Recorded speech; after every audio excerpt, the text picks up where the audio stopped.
الفاتحة. أعوذ بالله من الشيطان الرجيم. بسم الله الرحمن الرحيم. الحمد لله رب العالمين الرحمن الرحيم مالك يوم الدين إياك نعبد وإياك نستعين اهدنا الصراط المستقيم صراط الذين أنعمت عليهم غير المغضوب عليهم ولا الضالين.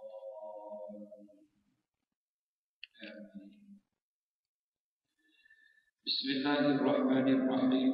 الحمد لله رب العالمين وبه نستعين على أمور الدنيا والدين، والصلاة والسلام على حبيبنا المصطفى سيدنا محمد الأمين وعلى آله وأصحابه أجمعين. اللهم افتح علينا فتوح العارفين وارزقنا فهم النبيين وانشر علينا من خزائن رحمتك يا أرحم الراحمين.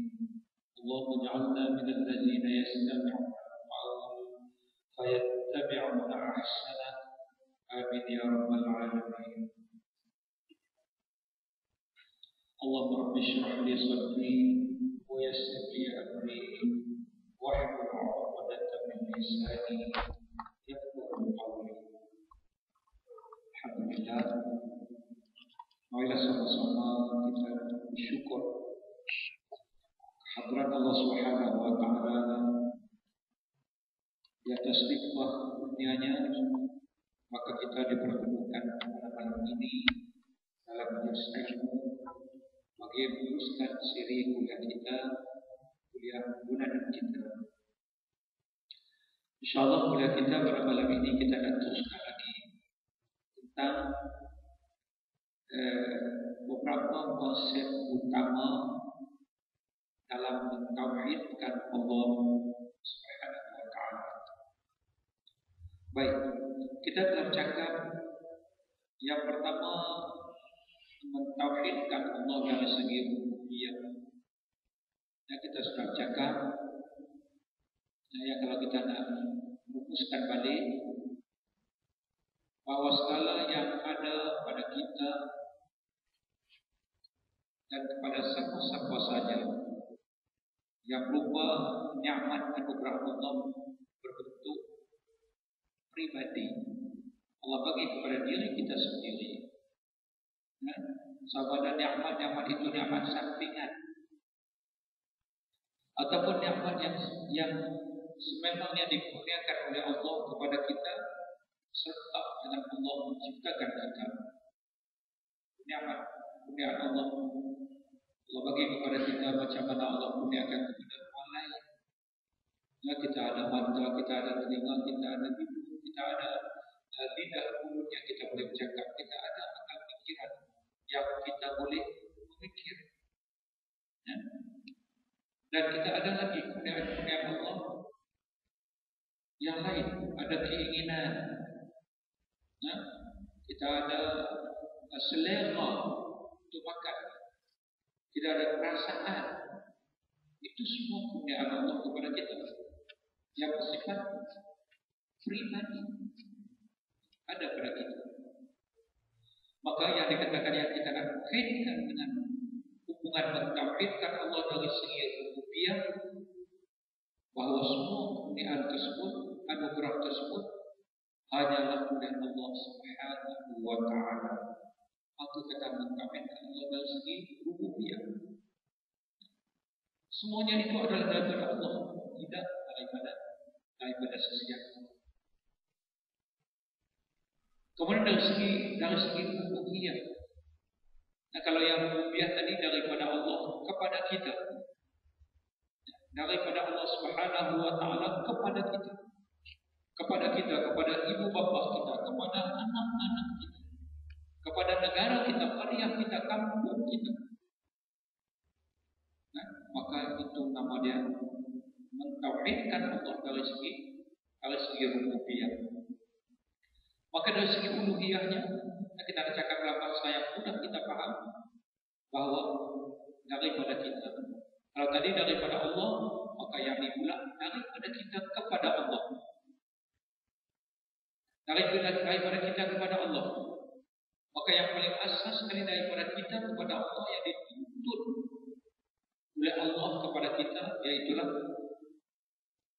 wa ma khalaqtul jinna wal ins illa liya'budun. Itu Allah perintahkan kita. Aku tidak ciptakan jin dan manusia melainkan supaya makhluk ini beribadah kepada Aku. Maka kita nak beribadah kepada Allah. Kita nak laksanakan ibadah itu kepada Allah. Maka dalam hubungan melaksanakan ibadah ini kepada Allah dalam konteks tauhid rububiyah hanyalah untuk Allah, kepada Allah, kerana Allah. Itu kata mentauhidkan Allah dari segi rububiyah. Daripada kita kepada Allah. Wa ma umiru illa liya'budullaha mukhlishina lahu-d-din. Maka tidak diperintahkan, tidak disuruh melainkan untuk mengabdikan diri kepada Allah ataupun melakukan ibadat kepada Allah mukhlishina lahu-d-din, dengan ikhlas kepada Allah. Itu tauhid rububiyah namanya. Baca dalam doa iftitah kita, inna salati wa nusuki wa mahyaya wa mamati lillahi rabbil alamin. Sebagai terjemahan kepada memenuhi tuntutan tauhid rububiyah. Inna salati wa nusuki, semaya aku, segala ibadat-ibadat aku yang lain, wa mahyaya wa mamati, kita teruskan lagi daripada itu. Seluruh hidup kita, kematian kita, hidupku, kematian aku, mati aku, lillahi rabbil alamin, untuk Allah, kerana Allah. Sebagai pernyataan kita dalam doa iftitah kita bahawa seluruh amal ibadat kita, termasuk salat dan ibadat-ibadat yang lain, dan seluruh hidup kita, mati kita, semuanya untuk Allah, kepada Allah, kerana Allah. Itu tauhid rububiyah namanya. Maka kita tidak boleh beribadat kepada orang lain karena mengharapkan orang puji kita, ataupun nak bagi orang kata kita ni orang rajin, rajin beribadat. Kita melaksanakan satu tuntutan apa di selain daripada kewajipan berzakat. Kita memberi sedekah jariah, kita bagi sumbangan untuk tujuan fi sabilillah. Jangan ada terselit dalam nawaitu hati kita itu nak bagi orang puji, nak bagi orang kata kita ni bermohon.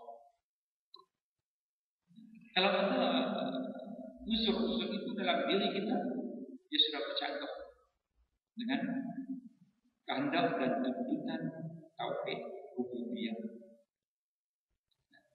Maka kegagalan kita daripada mentauhidkan Allah dalam kedua aspeknya, kita sudah bercakap uluhiyah dan rububiyah.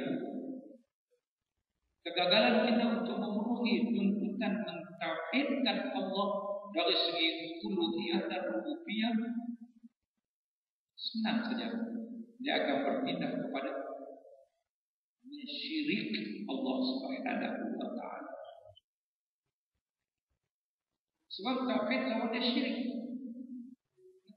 Tauhid lawan dia syirik. Kegagalan untuk mentauhidkan Allah Subhanahu wa taala dalam aspek ini akan berpindah secara langsung